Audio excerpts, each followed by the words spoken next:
Dropping out of college has become more and more popular as young people look around at the economy, they look at the job market, and they look at the traditional education system and they think to themselves, is this worth it? Is it worth it for me to go to college, to get a degree, and to try and follow the typical route to success through college, through career, through moving up the ranks, and retiring like my parents did? Is it possible for me? That's what they're asking themselves. And more, with this question being on the forefront of their brains, you've seen people online talk about the glamorous life that is to be achieved, to be attained by dropping out of college and going your own way, building your own business, living a life of freedom, a life of luxury, not having to follow the typical rules. And that sounds all well and good, but in this video, I want to detail you what the reality is actually like if you want to drop out of college so that you have a realistic idea of what you're going to be dealing with. Because I can promise you, it's not everything that people on YouTube are purporting.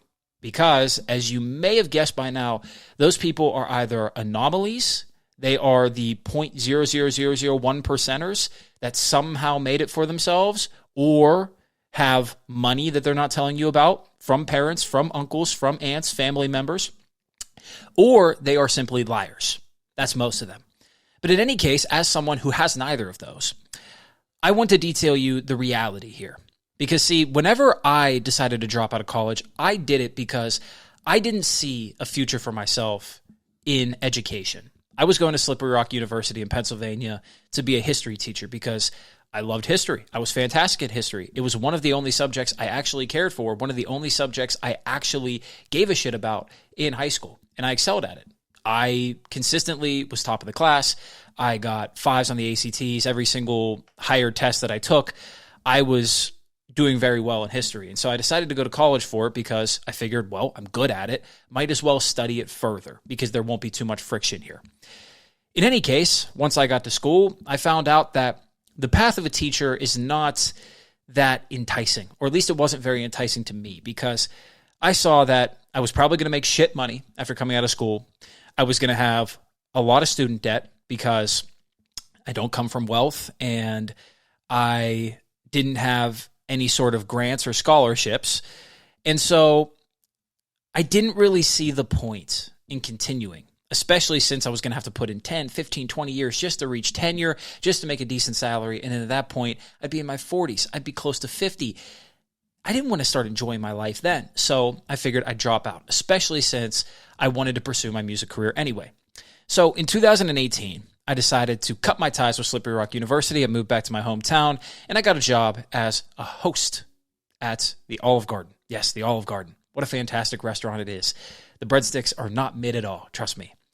But I started working, and I pretty quickly realized that the salary of a host doesn't get you very far. You don't make a lot of money whenever you're only earning $9 an hour and you're working a little bit more than part-time. It's not that much, and it's not enough to fund a music career off of at all. You certainly can't get an apartment. You certainly can't pay utility bills. You can't even buy your own groceries off of that. And so I realized I needed to find a second job, which got me out there.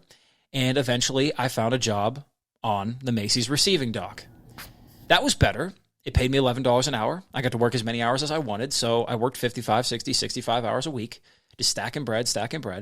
And that was doable. Money was tight, but it was doable. I could pay for an apartment. I could pay for a utility bill. I could fund my own life to a certain degree, but it was taxing, and it certainly wasn't what I hoped for dropping out of college. I was hoping I could make a little bit more money than $11 an hour. Eventually, of course, I ended up asking for a raise. I got to $12 an hour, $12.50. That was a little bit better, but I still looked around. I was like, oh, I'm not making enough money. So I decided to cut ties with the Olive Garden, and I went to a steakhouse to bus tables. I was hoping I could make more money in tips and wages there, which I did. But I was working 75 to 80 hours a week at this point. And what I found was that, yeah, I could manage everything in my life. I could work out. I could eat halfway decently. I could go to work, both of the jobs I was doing. In the morning, I would go to the receiving dock from 7 to 3, and I would work. And then I would immediately race home, eat real quick, go to the steakhouse, get there by 3:50, 4 o'clock, 4:15 at the very latest, and then start a shift that would go as long as we needed to go until the restaurant was closed, until the tables were bussed and everything was cleaned. Sometimes that could be 1:30 in the morning if it was really, really busy. And I would do that 6 days a week. I could fit it all in, but it was very taxing and I burnt out quickly. And so I decided to look for an opportunity where I could work less hours. I could only have one thing on my plate, but I could make more money. And that's when I got into commission sales. I got into the insurance game. And let me tell you, insurance is an interesting one because if you are the type that wants to work for yourself, it's a fantastic business. If you like hunting for your own meal, quote unquote, if you like earning your own paycheck, it is the way to go. And you don't need experience either. They will train you from nothing. They will take blank slate kids who have no education and they will turn them into sales superstars. But for me, the thing that held me back with it was because I found myself in another position where I had to work 70, 75 hours a week in the beginning to build my business, a startup, to go from the ground up and actually get things moving. And this again constrained my mental resources, this constrained my physical resources to the point where I couldn't pursue music.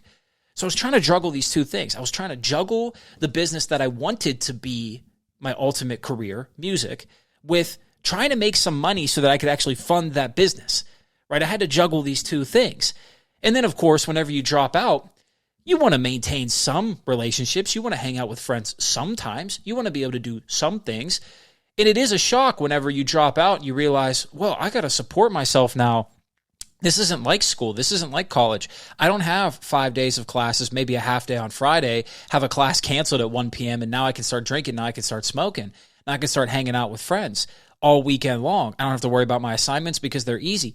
No, that's not life anymore. I have to work all the time to support myself. And unless I want to be stuck in a series of dead-end jobs that do not pay me enough, or in a career that I'm not truly fulfilled by, because I liked selling insurance, don't get it twisted, but it's just not what I ideally wanted to do, then I'm going to have to juggle two careers at once. I'm going to have to juggle building a business that will probabilistically fail with a career that I don't particularly like and is going to take a lot out of me. Plus, I have to manage the responsibilities of, again, taking care of my health, taking care of my relationships, spending time with my family, etc.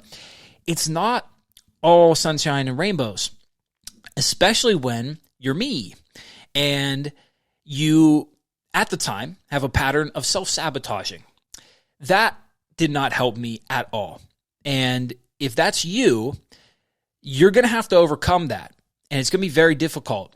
And in fact, you may never overcome it entirely.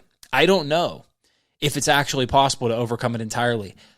Don't have enough information on that yet. Still studying my own life. Still waiting to see.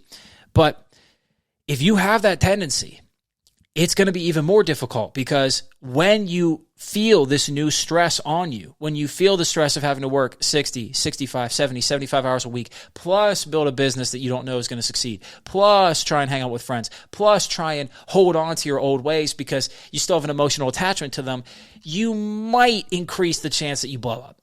And when I say blow up, I mean destroy everything. Destroy the career, destroy the music, destroy your health, destroy your relationships, all in one fell swoop. Because that's what I did in 2019. I destroyed it all. I blew it all up. It was Fight Club, the last scene, all the banks came crashing down. That was my life. And I did it because I simply couldn't handle it. I could not handle the amount of shock I was putting myself under. It took a year and 3-4 months. 3-4 months? Yeah. I mean, throw in a breakup and another breakup and then another breakup. Throw in 3 of those. That'll certainly light the tinderbox there. That'll get things up in flames. So I tell you all of this because dropping out of college is not this ideal, fantastical life. This is the life that you can live very easily if you have money to fall back upon, if you have well-connected relatives, if you have safety nets, lifeboats for you in the form of career opportunities and jobs that family members and friends of friends can offer you. This is what people with money do because they can go travel in Europe. They could take a year off, travel in Europe, go to Greece, go to the Maldives, see the world. That's perfectly fine. But if that's not you, I need you to realize that this is going to be difficult. It's worth it if you actually want to do it. If you legitimately don't see a future for yourself in education, in traditional career paths, it is worth it, because if you stick it out, if you keep going and you just take it day by day, you will find your way if you just don't give up. And I know that's corny, but it is true. I'm almost 26 now. I could tell you that if you just keep going, you will find that you develop the capacity to handle bigger and bigger challenges. You'll find ways to make more money. You'll find ways to get your business going, and things will improve. But it's not going to be easy. And the biggest thing that's going to sting is knowing that you could be at university doing what everyone else is doing, hanging out with everyone else, going to the parties, hitting on the girls, hanging out with the boys, going to the tailgates, going to the events, having fun, and learning about a subject, and knowing that maybe if you play your cards right, if you network properly, you'll have a good career, and that life will probably be okay, right? That's the thing that stings, is knowing you could take the less stressful path, and you didn't. Because there is a part of your psychology that says, why did you not just do what other people are doing? Why did you not just take the easy road? Life could have been sweet. But if that wasn't meant for you, and you know if it isn't, I can promise you this: taking that route would have hurt way more 5, 10, 15, 20 years down the road after graduating, because you would have known that you fucked up. And so with that, I say, if you gained value out of this, subscribe to the channel. If you want me to do another video describing what it is like after you drop out of college, let me know. And I'll see you in the next one. Much love, peace. This is the New Da Vinci. Have a blessed day.